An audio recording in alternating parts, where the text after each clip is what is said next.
क्या आपने महादेव के उस महान गण के बारे में सुना है जिसने धरती पर मौजूद सारे समुद्रों को सिर्फ एक सांस में पी लिया था?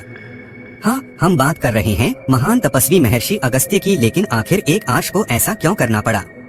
इस रोंगटे खड़े कर देने वाली कहानी की शुरुआत होती है वृत्रासुर नाम के एक प्रलयंकारी राक्षस से। जब देवराज इंद्र ने भयंकर युद्ध में वृत्रासुर का वध कर दिया तो उसका खूंखार सेनापति कालकेय अपनी पूरी राक्षसी सेना को लेकर भाग गया। अपनी जान बचाने के लिए वह असीम समुद्र की अनंत गहराइयों में जाकर छिप गया। अब इन काल के राक्षसों ने एक खौफनाक चाल चली। दिन के उजाले में वे समुद्र की तलहटी में छिपे रहते जहाँ देवता कभी पहुँच नहीं सकते थे, और जैसे ही रात होती वे समुद्र से बाहर निकलते और धरती पर त्राहिमाम मचा देते। वे चुनकर तपस्वी आर्षियों को जिंदा निगल जाते, आश्रमों को जला देते और सारी यरों को नष्ट करने लगे ताकि देवताओं की शक्तियां हमेशा के लिए खत्म हो जाए। धरती आर्षियों के खून से लाल हो गई। तब देवराज इंद्र और सभी देवता बेबस होकर भगवान विष्णु के पास पहुँचे। श्रीहरि ने एक ही उपाय बताया देवताओं, कालकेयों का वध तभी संभव है जब समुद्र सूख जाए, और इस पूरे ब्रह्मांड में केवल महादेव के अंश और उनके परम भक्त महर्षि अगस्त्य ही यह चमत्कार कर सकते हैं। देवताओं की पुकार सुनकर महर्षि अगस्त्य विशाल समुद्र के तट पर पहुँचे। महर्षि ने महादेव का ध्यान किया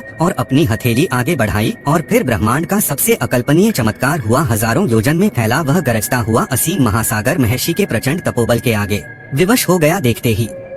देखते वह पूरा का पूरा समंदर एक छोटी सी बूंद में सिमटकर उनकी हथेली में आ गया, और पलक झपकते ही महर्षियों से एक ही सांस में पी गए। देखते ही देखते लहरें मारता हुआ वह असीम महासागर एक सूखे और भयानक रेगिस्तान में बदल गया। पानी के बिना काल के राक्षस नंगे मैदान में तड़पने लगे। मौका मिलते ही देवराज इंद्र और अन्य देवताओं ने मिलकर उस पूरी राक्षसी सेना का संहार कर दिया। लेकिन इस घटना के बाद धरती पर भयंकर अकाल पड़ गया। सारे समुद्र सूख चुके थे और त्राहिमाम मच गया। तब कई पीढ़ियों बाद भगवान श्री राम के महान पूर्वज राजा भगीरथ ने ब्रह्मा जी की कठोर तपस्या की और उनके कमंडल से माता गंगा को धरती पर भेजने का वरदान मांगा। स्वर्ग से गिरती गंगा के प्रचंड वेग को महादेव ने अपनी जटाओं में बांध लिया। फिर शिव की उन जटाओं से बहते हुए उस पावन जलधारा ने पूरी धरती की नदियों को जीवन दिया और जाकर उन सूखे हुए विशाल गड्ढों को फिर से लबालब भर दिया, जो आज महासागर कहलाते हैं। अगर महादेव के इस महान भक्त के तपोबल और माता गंगा के इस अद्भुत अवतरण ने आपके रोंगटे खड़े कर दिए हों तो कमेंट्स में पूरी श्रद्धा से हर हर महादेव और जय गंगा मैया जरूर लिखें। क्या आप